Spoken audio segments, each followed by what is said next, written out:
तो हमारा 5वां सेवा अपराध है संदूषित अवस्था में भगवान की सेवा करना। यानी कि व्यक्ति को संदूषित अवस्था में भगवान के मंदिर में प्रवेश नहीं करना चाहिए, या फिर कह लो भगवान की पूजा नहीं करनी चाहिए। संदूषित अवस्था यानी कि अशौच देह।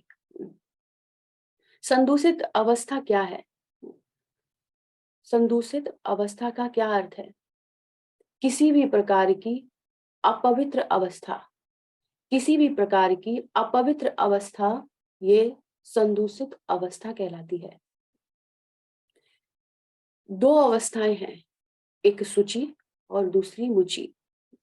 शुचि यानी कि पवित्र, मुचि यानी कि अपवित्र। तो एक भक्त को सदैव ध्यान रखना चाहिए कि उसकी कौन सी अवस्था है। उसे सदैव शुचि में रहना चाहिए, पवित्र अवस्था में। पवित्र अवस्था में ही उसे भगवान की सेवा में जाना चाहिए, भगवान के मंदिर और भगवान की पूजा में। तो मंदिर में प्रवेश करते समय शुचि अवस्था का ध्यान रखना चाहिए, पवित्रता का ध्यान रखना चाहिए। पहले के समय में शुचि का बड़ा ध्यान रखा जाता था, पवित्रता का। सुबह उठ के पहले मंजन, शौच इत्यादि नित्य कार्यों से फ्री होकर, सुबह नहाकर फिर ही पूजा घर में या फिर कह लो रसोई घर में जाते थे। ऐसे ही नहीं कि सुबह उठे और सीधा रसोई घर में पहुंच गए। आजकल क्या है, पाश्चात्य देश की देखा देखी करके, पाश्चात्य देश की नकल करके आज क्या कर रहे हैं लोग कि उन्हें क्या चाहिए, बेड टी। सुबह उठते ही बेड पर उन्हें क्या चाहिए, चाय चाहिए, बेड टी चाहिए। तो माताएं फिर क्या करती हैं, सुबह उठी और उसी अशौच अवस्था में फ्रेश हुई और वैसे ही चले गए किचन में और वैसे ही चाय बनाई और दे दी। तो ये चाय वाली परंपरा ये भारतीयों में नहीं थी, पहले हमें फ्री में बांटी गई और फिर लत लग गई। जैसे हमने देखा अभी जियो का, जियो में क्या हुआ, इंटरनेट क्या हुआ, पहले क्या दिया गया, फ्री में दिया गया, फिर क्या हुई, नेट की लत लग गई, फिर उसका चार्ज देना पड़ा, पहले आदत डलवाई गई। तो ऐसी चाय की हमें फ्री में देकर पहले क्या हुआ, भारतीयों को आदत डलवाई गई। तो शुचि अवस्था का ध्यान रखना, रसोई घर में जाना कैसे, नहा धो के, ऐसे नहीं। रसोई घर में सदैव नहा धोकर जाना चाहिए, क्योंकि जो हमारी रसोई है ये क्या है, श्रीमती राधा रानी की रसोई, क्योंकि यहाँ पर भगवान का भोग बनता है, भगवान का भोग। और भगवान का भोग श्रीमती राधा रानी के सिवा और कोई नहीं बना सकता, क्योंकि भगवान उनके अलावा किसी का भोजन, किसी का भोग स्वीकार नहीं करते, किसी का भी, सिर्फ और सिर्फ श्रीमती राधा रानी का। तो हमारे घर में जो भी रसोई है वह किसकी है, राधा रानी की। तो बिल्कुल मंदिर के जैसी होनी चाहिए, बिल्कुल मंदिर के जैसी। तो जो गृहिणियां हैं, जो माताएं हैं, जो रसोई बनाती हैं, वह कौन है, राधा रानी की असिस्टेंट। यही समझकर हमें रसोई में जाना चाहिए, ये रसोई किसकी है, श्रीमती राधा रानी की। और भगवान का भोग बनाने वाला ये कौन है, असिस्टेंट, श्रीमती राधा रानी का। राधा रानी के बिहाफ पर हम भगवान के लिए भोग बना रहे हैं, राधा रानी के बिहाफ पर, नहीं तो भगवान भोग स्वीकार करेंगे ही नहीं, भगवान उसे स्वीकार नहीं करेंगे। तो इसमें शुचि का बहुत ध्यान रखना, पवित्रता का। अगर बिना नहाए हम रसोई में प्रवेश करते हैं तो फिर रसोई पवित्र नहीं रहती, तो इसका ध्यान रखना। कलयुग में तो सब उल्टा पुल्टा है, जैसे कि बताया पाश्चात्य देश की नकल कर रहे हैं और सब कुछ उल्टा कर रहे हैं, सब कुछ उल्टा, पाश्चात्य देश की नकल करके। पाश्चात्य देश के लोग तो प्रभुपाद जी की कृपा से अच्छे संस्कारी हो रहे हैं, भगवान की सेवा को अच्छे से कर रहे हैं, लेकिन भारतीय पाश्चात्य की नकल कर रहे हैं, उनकी गंदी गंदी चीजों को लेकर आ रहे हैं। बेड टी ये कुछ अच्छा है, बेड पर बैठे बैठे बिना कुल्ला दातुन किए, बिना मंजन किए और चाय पीने लगना।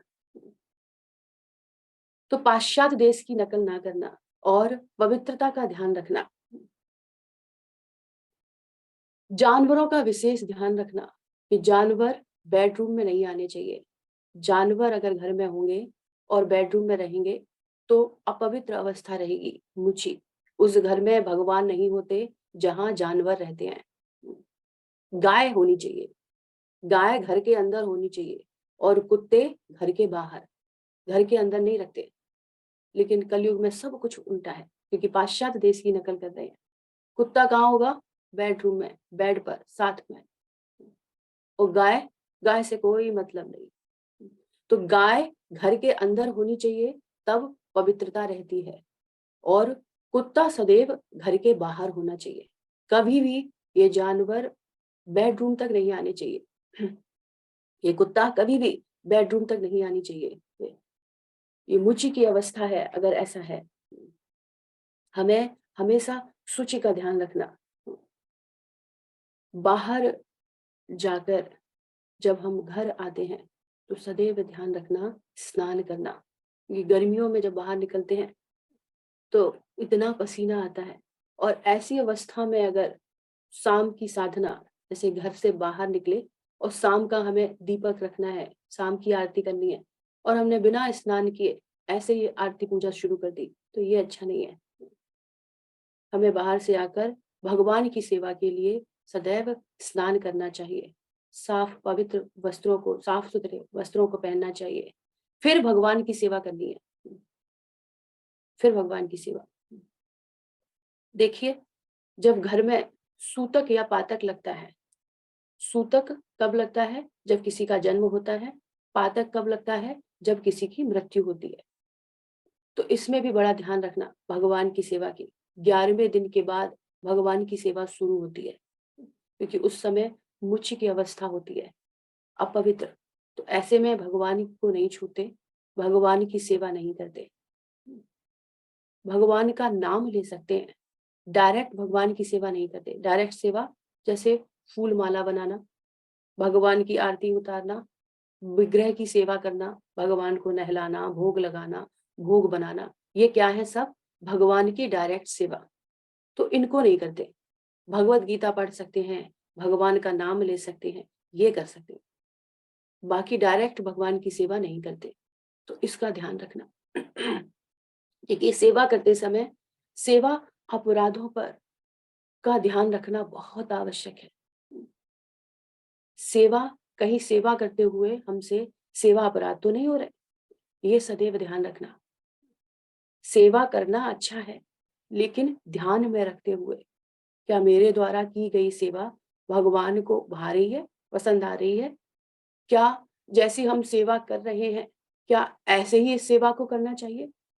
कौन सी अवस्था है हमारी, पवित्र या अपवित्र? इसका सदैव ध्यान रखना। भगवान के पास सदैव पवित्र अवस्था में जाना, चाहे घर में हो या फिर मंदिर में जा रहे हो। घर में भी भगवान की पूजा करते समय सदैव सूची का ध्यान रखना, और मंदिर जाते समय भी भगवान के समक्ष जाते समय सदैव ध्यान रखना पूर्ण पवित्रता का।